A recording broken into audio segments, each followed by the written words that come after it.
It's my great pleasure to introduce a colleague, a collaborator, and a friend. He's going to share with you his lifelong experiences battling with the environmental insult he has encountered throughout his life. Based on his experiences, he has authored a seminal book, I call it, The Poisoned.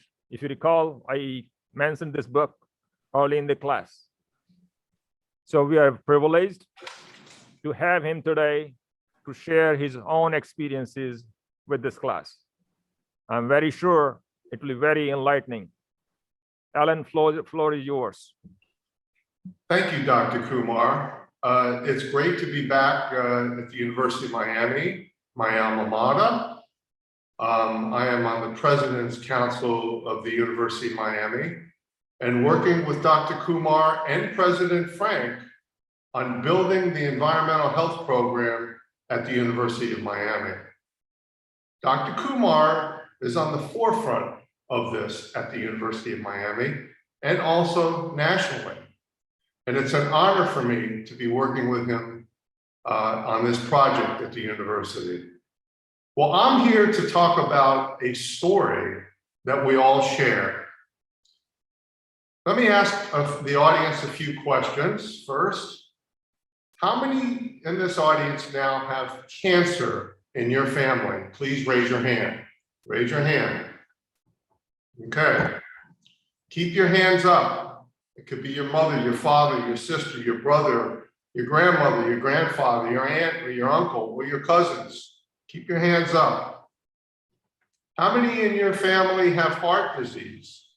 Also raise your hands. And everybody keep your hands up. How many in your families have Alzheimer's, Parkinson's, asthma, or any other chronic disease? Raise your hands. Keep your hands up. You could put your hands down now. Well, I'm here to tell you that you're not alone. And I'm here to alert you about a silent epidemic that's affecting all of us. So 1/3 of the women that are in this Zoom are going to get cancer in your lifetime. 1 out of every 3, according to the American Cancer Society. And the men, 1 out of every 2 men that are sitting in this Zoom are going to get cancer in your lifetime. And cancer is the #1 cause of childhood death in the United States. So you might want to ask yourself, why are these numbers so high? I'm going to give you a clue. 8 out of every 10 cases of cancer is caused by the environment that you are exposed to every day in your home, your school, your workplace, and your neighborhood, according to the National Institutes of Health. And 75 million Americans get sick each year because of indoor air pollution in your buildings that you're working in and the homes that you're living in, according to the Environmental Protection Agency. And 90% of our global population is breathing unhealthy outdoor air, according to the World Health Organization. And listen to this. 25% of all deaths on this globe is caused by the pollution and the environment that we are exposed to in our everyday lives, according to the World Health Organization. So what does that tell you?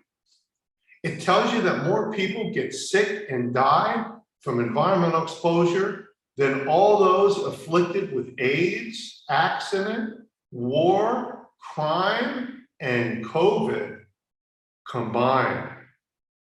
So these are not just numbers. These are real people. Now let me see if I can share my screen here.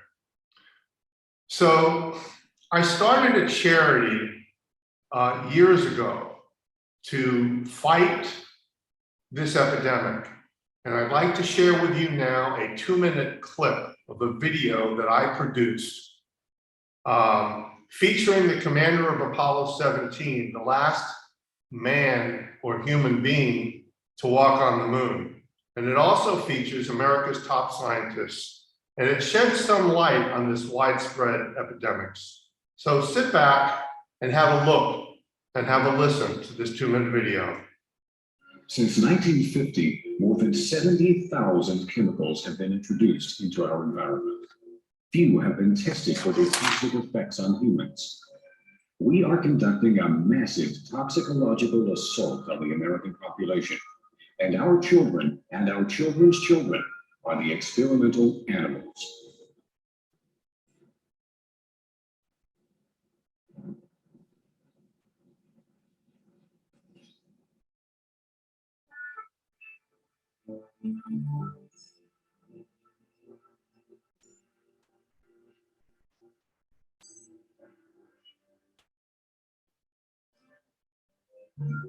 I'm Gene Cerner, and as commander of Apollo 17, I was one of the lucky few to have seen our planet from 250,000 miles in space.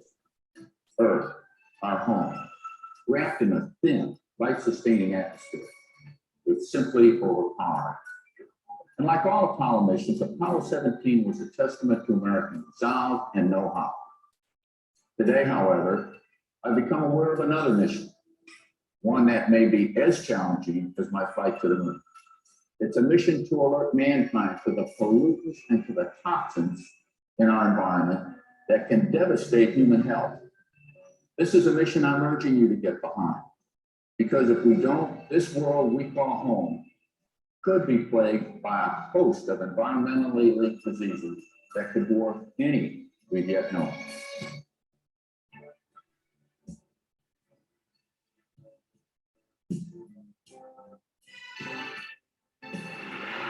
Modern technology has provided mankind with incredible advances and benefits.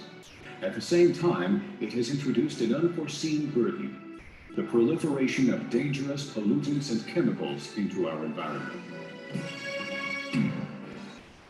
Toxins are hurting our health. Chronic disease continues to rise at an alarming rate. Many scientists project that unless we act now, environmental illness will be the epidemic of the 21st century. Okay, some pretty daunting statistics.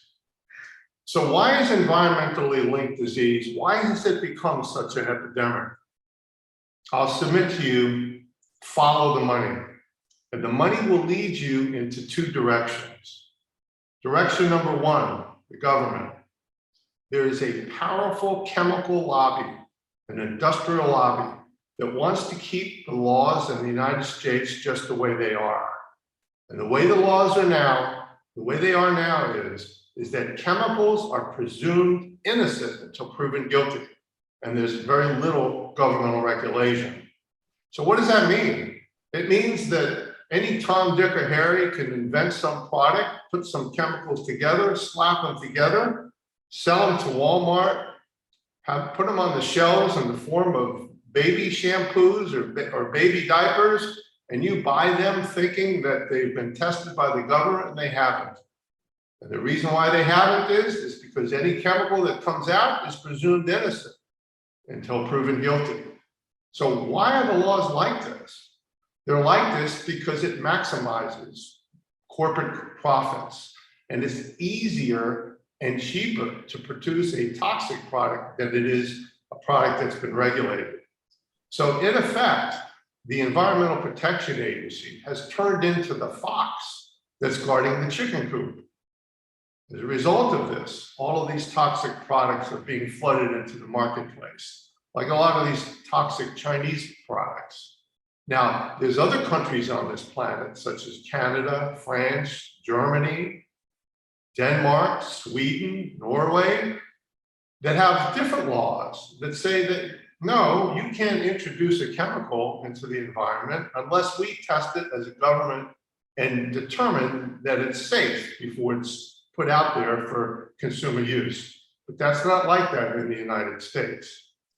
So the second reason, the second way that the money is being diverted is this. This is the medical schools. Medical schools in this country are churning out doctors with medical degrees. and they are trained to treat disease, but very few of them are trained to prevent disease. And did you know that the average medical school degree requires 0 training in environmental health? Now think about this.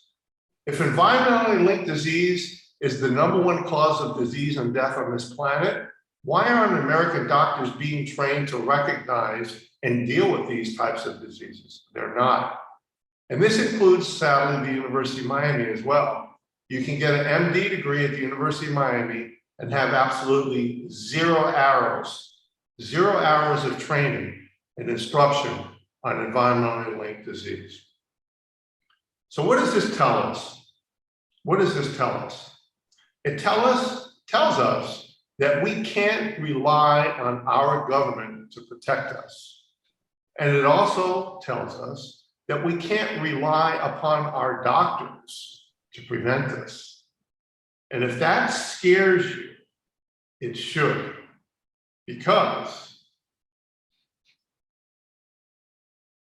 of the 10 biggest fears in the United States, 4 of the top 10 fears are about our environment. That's pretty scary. So if you're concerned about this and you're scared about this, you're not alone. 4 of 10 of us in this country are also fearful about this. But I'll submit to you that there's a better way, and that there's actually good news. And Dr. Kumar is a very big part of this good news, because most disease and premature death is preventable. Let me say it again, it's preventable. And the way you prevent it is that you arm people with knowledge so that they can modify their lifestyle and help prevent and protect themselves and their family from becoming another statistic. That's why I wrote this book called Poisoned. The book puts a face on this issue, and some influential people have supported my book and my work, including Robert F. Kennedy Jr., Alan Dershowitz, former Vice President Al Gore, Gene Cernan, the commander of Apollo 17, and very much others. And in this book, it identifies the 10 most toxic chemicals that are in our everyday lives and where they're found.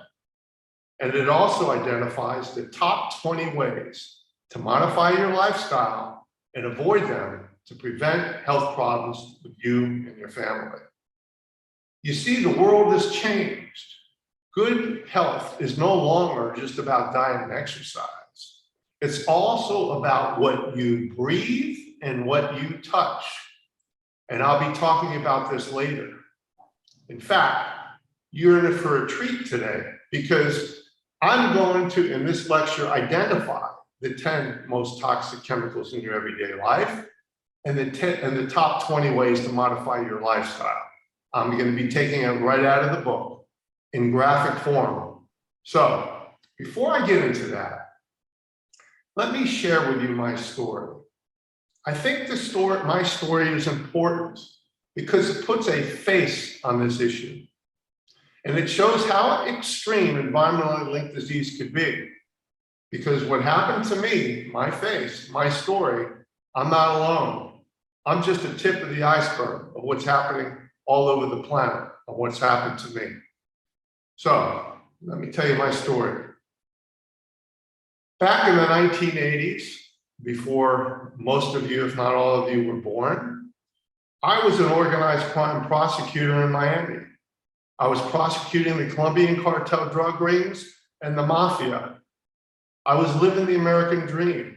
I was living what you see on TV, the real Miami CSI. I was hanging out of helicopters, wearing 357 shoulder holsters, going after the mafia and the Colombian cartel drug rings right there in Miami. I was healthy. This is what I looked like when I was a prosecutor in Miami. But suddenly, I got ill. And it started off as a cold, the sniffles. It turned into what I thought was the flu. Ultimately, it got so bad that I ended up having grand mal seizures. And I went to doctors all over the United States to try and find out what was wrong with me. Mayo Clinic, Cleveland Clinic, National Jewish, University of Colorado, and yes, the University of Miami. None of them could figure out what was going on until one day I was sitting in a doctor's office in Denver, Colorado. The doctor sat me down and asked me, "Do you know anybody that would want to poison you?" I sort of sat back in my chair and said, "Why do you say that?" Well, he said, "Well, your blood test came back that you're poisoned." And I said to him, "Well, I know lots of people that would want to poison me, in the mafia and in the cartels." He said, "Listen, go back to Miami, rest for a little while, and we'll resume our tests later." So I flew back to Miami, my home, and I asked my investigators to walk through all aspects of my life to try and find out who poisoned me. And they went to the movie theaters that I went to, the restaurants that I ate at, the gymnasiums that I worked out in, every place that I went to. And finally, they went to the office that I was working in. And you know what they found? They found in the office building that I was working in, other people in the building that were getting sick too. My first thought was, oh my God, the mafia poisoned them too? Why would they want to poison them? They're not a prosecutor. Well, as it turns out, it wasn't who that poisoned us, but it was what that poisoned us. And this building that I was working in, that you're looking at right now, had all the windows that were sealed in, and they were recirculating old air. And it was a brand new building. So it was circulating new materials, volatile organic compounds from the carpeting, the new glues, the new paints, and we were breathing all this stuff in. And as a result of it, it injured my brain and it injured my immune system. And as a result of it, I became ill with grand mal seizures. What happened was I became hypersensitive to everything in the environment. Perfumes, colognes, hairsprays, automobile exhaust. And when I got exposed to these things, it caused the seizures. I was dying. So the doctor said, "We've got to do something to save your life. We've got to take you to a place where there's no chemicals, there's no mold, there's no humidity, there's no pesticides, there's no anything." And they found a little bubble in the middle of the Arizona desert. As far as the eye could see, all you saw was cactus. No roads, no schools, no workplaces, no people. It was isolated, it was desolate. All there was cactus. And inside the bubble, it was just glass, brick, and steel. And I ended up inside this structure, an 800 square foot structure, tethered to an oxygen tank, in a wheelchair for 8 years. And I'm going to repeat that. 8 years. I went down to 145 pounds. I'm a big guy. I'm 6'2". I weigh 185 now. And when I was at the U as a student, I was 185 and an athlete. But look what the environment did to me inside a sick building. I was in this place with no hope and no way out. But I fought to stay alive for one reason, because my wife and the mother of our child abandoned both me and my child. She could not handle the illness. So it was just me and my little girl against the world. And I knew that if I died, she would become an orphan. So I fought to stay alive for her. And totally something unexpected happened. because as it turned out, she ended up saving me by leading me to a new treatment that got me out of the bubble. So after I escaped from the bubble, I discovered that my plight was just a tip of the iceberg. And I fought back and I started a charity so others wouldn't end up like me. And you saw that video, in the first part of my lecture on some of the things that my charity did in the opening video. And like I said, there were some very influential people that supported what I was doing. So the way my daughter led me out of the bubble is she actually spoke with some of these scientists that I had on my scientific advisory board that you saw in the video, led me to a new anti-seizure treatment that got me out of the bubble. And the first thing I did was I jumped back into the legal arena, fighting what I believe is the ultimate crime that we're committing against ourselves. We are unknowingly poisoning ourselves. Now, how many has seen the movie Aaron Brockovich? Raise your hand. The movie Aaron Brockovich is pretty old. Okay. So the reason why I ask you that is because when I jumped back into the legal arena, I teamed up with the lawyers that ran the law firm that Aaron Brockovich worked at Massey. And I started representing underdog victims against bad polluters that are poisoned. And I went to court and represented them. So I've lived this issue from a 360-degree view. I was a victim. I became a survivor. I became a health advocate. And then ultimately, I became an environmental lawyer. So why am I here today? I'm here today for two reasons. Number one, I'm here to alert you future leaders sitting in this Zoom about the hidden dangers lurking in your everyday environment, causing illness and premature death. And number two, I'm here to share with you good news, that it's not all doom and gloom, but this is preventable. And when you arm yourself with knowledge, you can modify your lifestyle and minimize your risk of becoming ill. And we're going to talk about it in a minute, how to modify your lifestyle. Because we all breathe the same air. We all drink the same water. We all eat the same foods, and we're all at risk. No one is immune from this. You could be rich, poor, black, white, Muslim, Christian, Jewish. We're all in the same boat when it comes to this. And this message is not about saving the whales or the birds or the trees or the ice caps in future or far out or far places.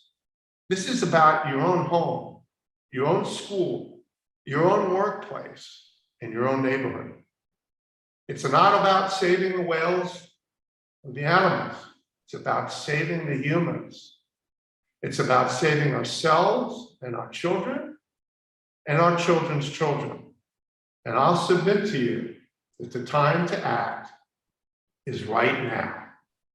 So what I'm going to do now is I'm going to go through with you the 12 ways to protect yourself and your family by modifying your lifestyle. And here we go. Number one, food. Eat organically grown foods. If you're going to eat fish, eat smaller fish because the bigger fish have higher contents of mercury in it. Your best bet is eat wild fish, not farm-raised fish. 2, water. Drink, bathe, and cook in filtered chlorine-free water. And if you have, and if you can, drink from glass bottles, not plastic. 3, air. Use ozone-free HEPA filters. If you want to use a vacuum cleaner, use a HEPA filter cleaner. You can buy test kits to determine if there's mold or radon or asbestos or carbon monoxide or lead that's present in your home. Regularly open up your windows to move the air in your house so it's not stale. Leave your shoes outside your home to reduce tracking lead indoors. Use tightly sealed glass doors in your fireplace to minimize fumes if you live up north. And use natural cleaners and scents. Personal care products. Avoid perfume, cologne products with added synthetic fragrance. Buy sunscreens containing zinc oxide as an active ingredient. Don't use all these products with ingredients that have parabens in it, and methyl this and methyl that, and TEAs, and look at all these different chemicals. Try and stay away from them. In other words, read what the ingredients are on the personal care products that you're using, because you not only get chemical exposure from what you eat or drink or breathe, but you also get it by what you put on your skin. It's the largest organ in your body. When you all do have children, use cloth baby diapers if you can. Read the labels, check ingredients, buy fragrance-free products, and feed low-sugar foods. Cookware. Use cast iron, stainless steel, or glass cookware. Don't use these Teflon things. It goes right into your body. Plastics. Avoid plastic baby bottles. Drink and eat food that contains no BPA in it.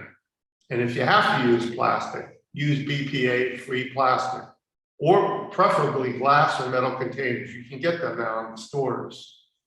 If you have shower curtains, don't use PVC shower curtains. Try and use glass doors instead. Laundry detergents. Always buy fragrance-free and dye-free laundry detergents, and also fabric softeners, because those things are loaded with toxins. They get on your clothes and go right into your body through your skin pores. And if you want softeners, use natural alternatives such as white vinegar. It's a great fabric softener. Home cleaning products. Use non-toxic home cleaning products. Always read labels. Use fragrance-free, chemical-free, preservative-free items. Safe substitutes are vinegar and baking soda. And look for a seal of approval for the Guide of Natural and Natural Products Association. Clothing. Buy clothing made from natural fibers such as cotton and wool. Try and stay away from synthetic ingredients like polyesters. If you have to use synthetic, nylon is the best. If you can use dry cleaning, avoid dry cleaning your clothes if you can. But if you can't, find a dry cleaner who uses what they call wet or carbon dioxide cleaning processes. It's not as toxic. And if you do have to use dry cleaning, after you get it home from the dry cleaner, hang it up on the clothesline. Let the sun hit it. It's a powerful detoxifier. Pesticides is probably the #1 thing that you should stay away from. And it's funny because South Florida is the #1 capital of pesticide use in an urban atmosphere in the whole country, and probably in all the Northern Hemisphere. So don't use pesticides on your lawn or in your home. Unfortunately, many use it on their lawns, but at least try and not use it in your home. A safe alternative is boric acid for ants and cockroaches. And if you have to kill termites, you can use heat or microwave techniques, and there's companies that do that. And if you have mice or rats, use the old-fashioned traps. They're the best. When you buy furniture, avoid formaldehyde particle board furniture that's coated with a toxic stain and flame retardants. Stay away from flame retardants in pillows and things like that. and stay away from PBDEs. The best furniture you can get is made out of glass, metal, solid wood, not particle board, and coated with non-toxic sealers and natural fabrics. Bedding. Avoid foam beds that are treated with flame retardants. You can get organic beds. Go online, you'll find them. You spend a third of your life sleeping. So why put yourself through exposure to chemicals a third of your life? You can eliminate a third of the chemicals in your life just by getting an organic, flame retardant free bed. Paints. If you have to buy a paint, get a zero volatile organic compound paint. You can get them in the stores. They're all over the place now. They're readily available. Get that as opposed to the regular paints. Electromagnetic frequencies. They're everywhere. They're coming from your television set. They're coming from the computer that I'm sitting at now. They're coming from your smartphone. Believe it or not, people think I'm old-fashioned. I'm really not. I use a flip phone. I get this flip phone. I got it at Verizon. The reason why I use this, it comes from Japan, is because the electromagnetic EMFs are so low that I could use it. And I'm not bombarding myself with that. I'm not suggesting you get a flip phone, but if you really want to be, a diehard about it, you can't get it. I do have a flip phone, and I use that in conjunction with my iPad Pro. That's how I get along with it. But if you are going to use a smartphone, by all means, use wired earbuds. So you're not, these wireless earbuds that you put in, they're frying you with EMFs coming right into your brain. Okay, if you use a wired piece like this, you can still get them. You're not going to get the VOCs up to your brain. Next, automobiles. When you buy a brand new automobile, you smell that new smell. Boy, doesn't that automobile smell great? New smell. Unfortunately, that new smell is a marker for all the volatile organic compounds that you're breathing. So the healthiest thing to do is to get a car that's at least 2 years old, because all the VOCs have been outgassed. If you want to buy a new car, get leather as opposed to fabric. It's better. Flooring. Try and stay away from carpeting. They're really bad. They are really bad. Try and get ceramic tile, stone, solid wood, or any solid surface that you can wash. And if you want a little softness, get washable area rugs. Finally, supplements. Iodine protects you against exposure to petrochemicals and other thyroid disrupting toxins. Glutathione, it's a master antioxidant. And vitamin D, it's great to have. And vitamin C, 4,000 milligrams a day, boosts your immune system and helps you resist to environmental toxins. So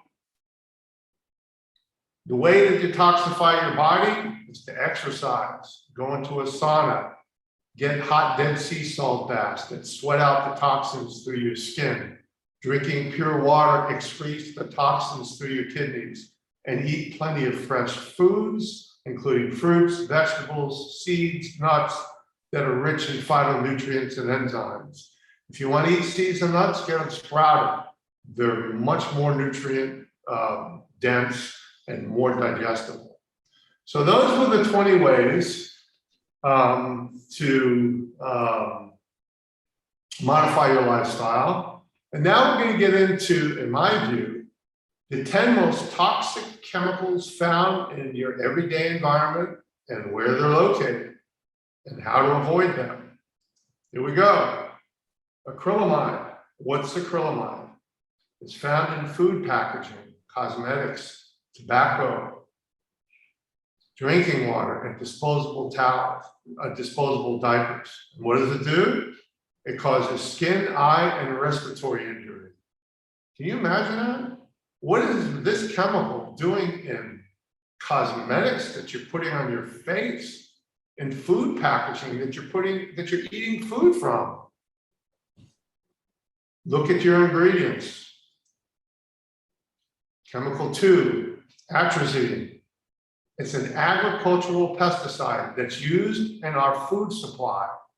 70 million pounds of this stuff is used annually. And what does it do to you? It delays poverty. It delays puberty. It impairs fertility and reduces hormone levels. Wow. And this stuff is in our food supply that we're eating. So that's why I encourage all of you, eat organic. Benzene, it's a byproduct of coal and petroleum production. It's found in industrial solvents and in unleaded gasoline and in tobacco smoke. Secondhand smoke, people, avoid it. It's got benzene in it. And what does it do? It depresses your nervous system and it can kill you. And it does kill you. And it kills millions of us. Bisphenol A. Bisphenol A was discovered by a scientist at the University of Missouri, who I am friends with. And he is the first scientist that discovered that bisphenol A is a nasty chemical. And it's used widespread in plastics, including eyeglass lenses, automobile parts, CDs, DVDs, food containers, plastic dinnerware, and toys. Wow. And it causes brain and reproductive organ development and heart disease. That's why I told you earlier, stay away from bisphenol A. If you can eat plastic or drink it out of a plastic bottle, make sure it's bisphenol A free. Long chain perfluorinated chemicals, otherwise known as PFCs. They're used in electronics, non-stick cookware, automobile parts, textiles, aerospace parts, causes liver damage, liver cancer, and death. Methyl, tert, butyl ether. It's found in our groundwater and in the air in the cities that we're breathing. And it's added to gasoline. And exposure causes headaches, nausea, dizziness, and respiratory tract irritation. Wow. Percolates, it's used in rocket and missile production. Matches, yes, when you strike a match, you know that smell? That's what you're smelling. The smell of fireworks on 4th of July, the smoke, that's what you're smelling.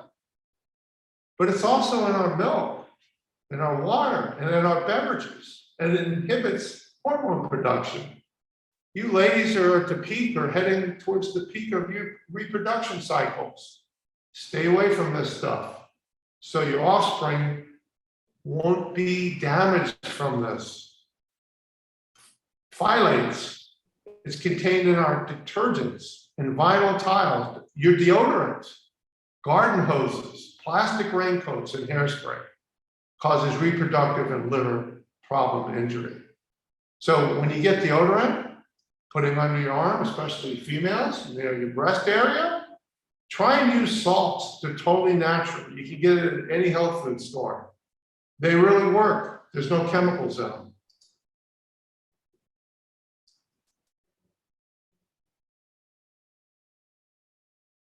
So hold on a second here. Elites. PBDEs. I don't even know how to pronounce this. I'm sure Dr. Kumar can.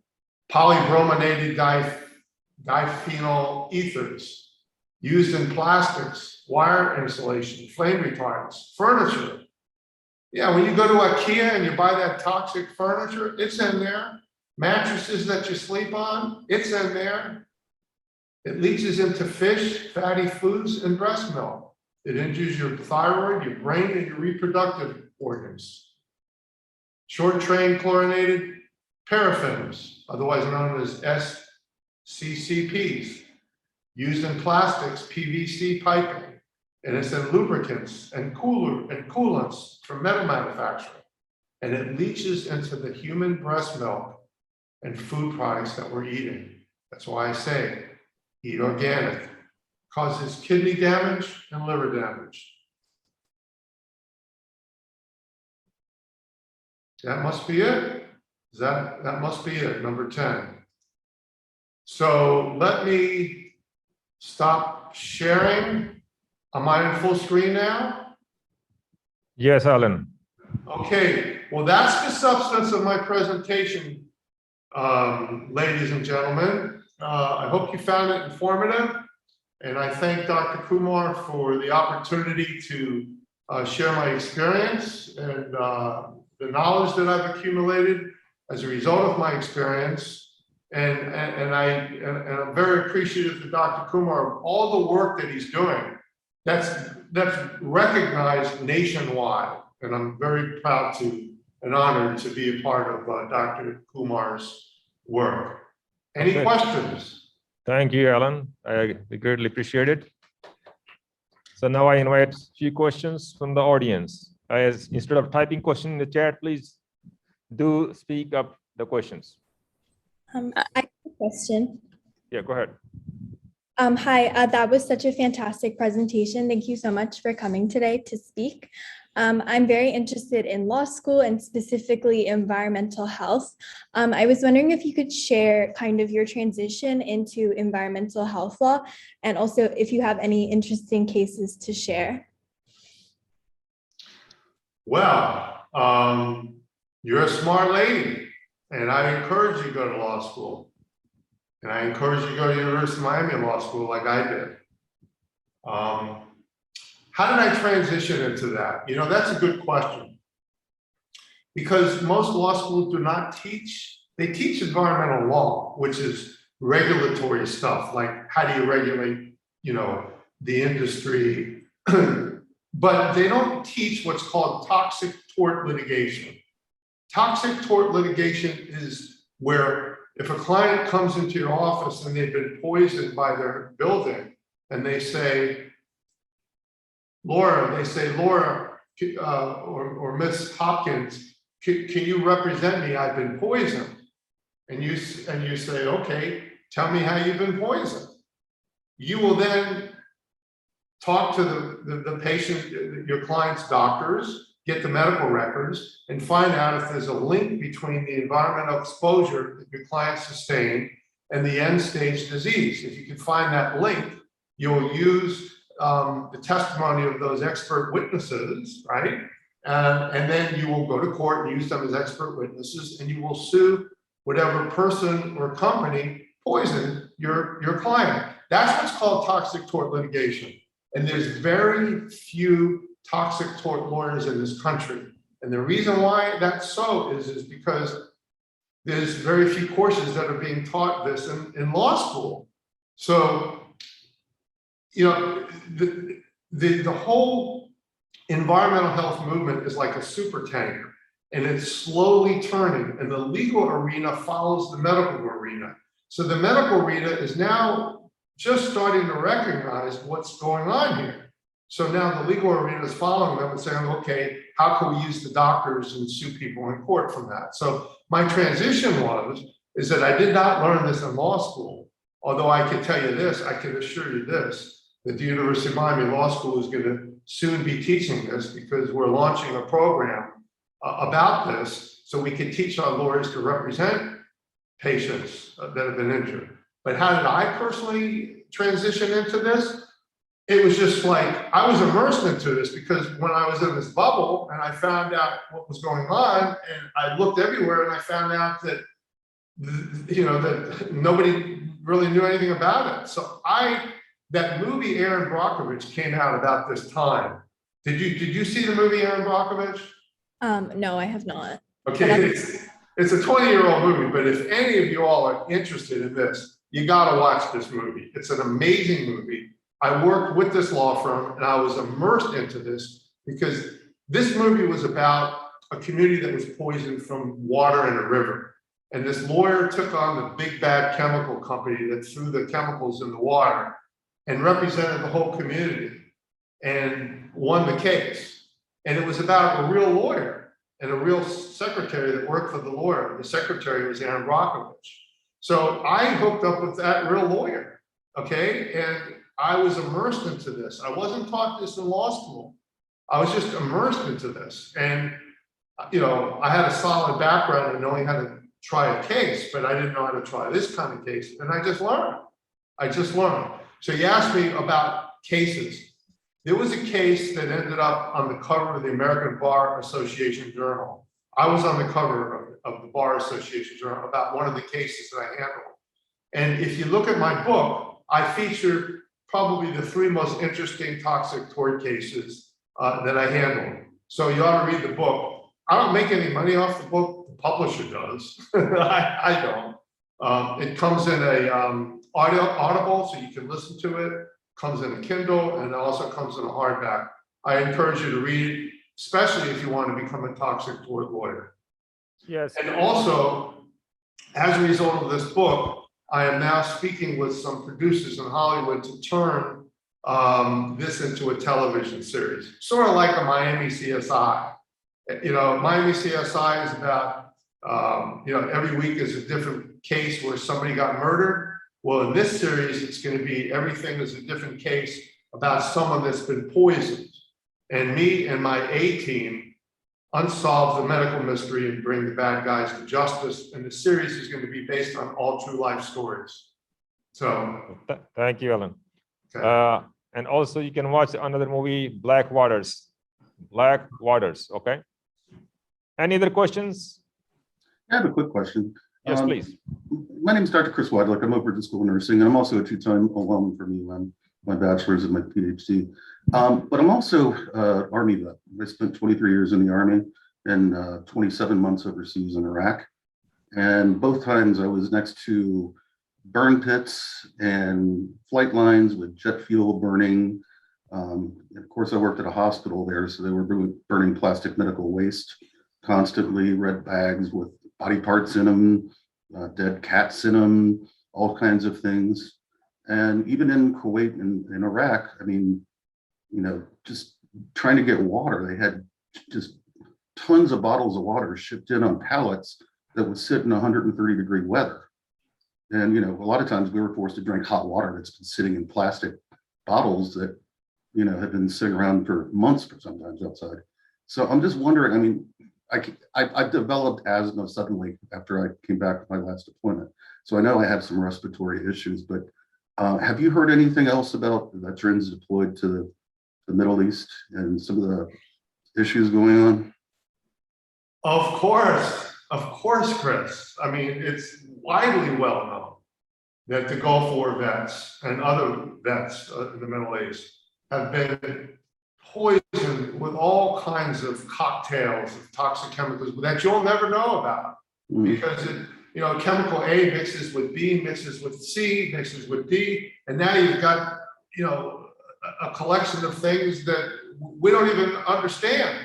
Okay, so the answer is yes. I have friends that were in the Gulf War that died from disease that manifested after they came home. This central nervous system damage, where there's a new treatment. Do you have any brain injury or anything like that? No, my brain still works, but sometimes my wife would wonder. Do you have any PTSD? Oh yeah. Okay, well, if you email me, I'll refer you to a new device that they've already tested on the Gulf War vets that's got high efficacy, where it's not a drug, it's a frequencies that they basically put in your brain through these devices, and they've been getting amazing results from Gulf War vets that have PTSD. So if you're interested in it, it's a drug-free treatment, and it was actually tested by, you know, the government, and it works in many cases. Yeah, I'm managing my PTSD pretty well, but my biggest concern too is all the physical ailments. Now, it could be the fact that I'm getting close to 50, but I also, you know, developing asthma in my mid 30s, early 40s. Yeah. And all these other respiratory problems that seem to have come up is just seems a very, you know, I can't do much about it. I get disability. You know, in the Ferris doctrine, I can't litigate against anybody in the government. But anyway, I just wanted to see if you run across people like us who. There's, yes, many. And Chris, thank you for your service. You fought so we could be free, and thank you so much for your service. Well, thank you. And thanks for sharing. This was very educational and informative. Well, thank you, Chris, for your service. And I also want to tell you that you need to identify what are the pollutants in your home today in order to manage your asthma better. And certainly the kind of burn pit and other pollutant you have been exposed to could be one of the factors that could have led to the onset of asthma. But you cannot revert the time. But ultimately now you want to manage it as effectively as possible with least amount of medications. So I strongly encourage you to get your indoor air tested. Especially in Miami, there are lots of molds floating around that will exacerbate many things. So that's one of my concerns for your indoor environment.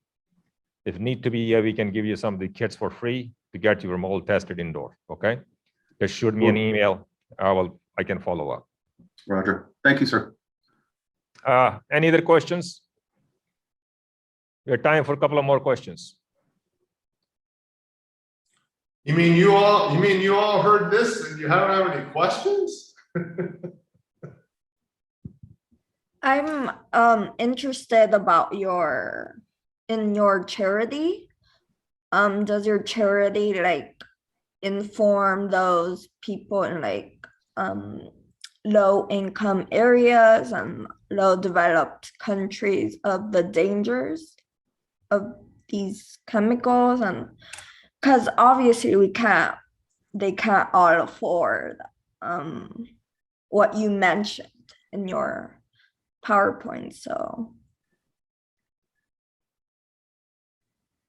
Well, Catherine, the charity that I started before is no longer active because I've jumped back into the legal arena.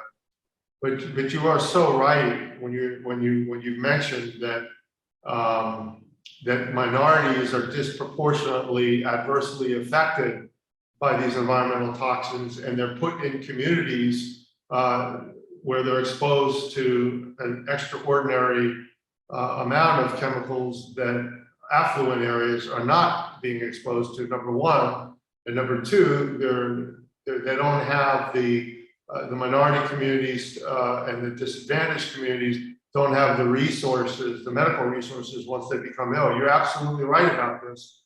And in my book, I addressed that, in fact, those are the kind of cases that I gravitated to. Those are the cases, those are the people, these are the people that I have fought for and that I continue to fight for. Two of the three cases that I've showcased in my book are minority communities that were too sick to leave where they were and too poor to fight.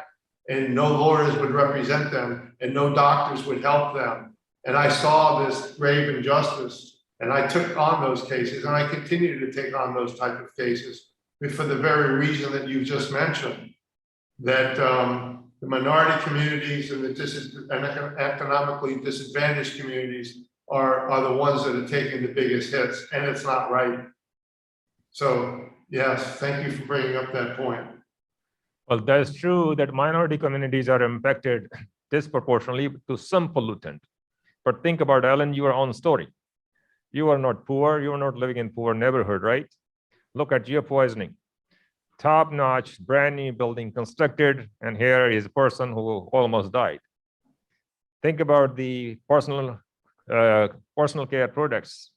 Think about other chemicals that you get being, let's say, rich, that poor are not getting.